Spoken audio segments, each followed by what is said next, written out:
I'm trying to convince a classroom filled with teenagers that their brain is a weapon.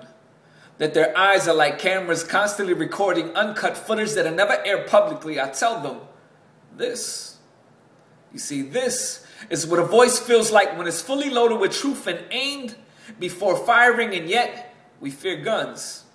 I tell them, this is your atomic bomb.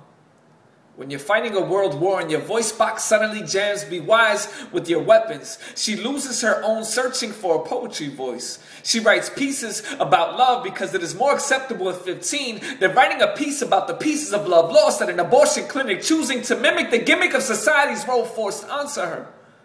He tells me that he'll just become a boxer.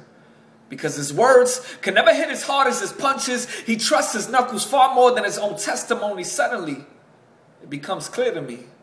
Boxers, like poets, are forced into a box, fighting their way through rounds as the world just stares, waiting to be entertained by our cuts and bruises. He fights like I slam.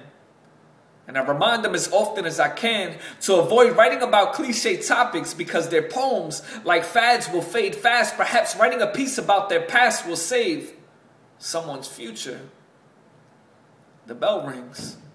Our class ends. And sadly enough, I can only hope that they're alive next week when our class meets again to finish this conversation.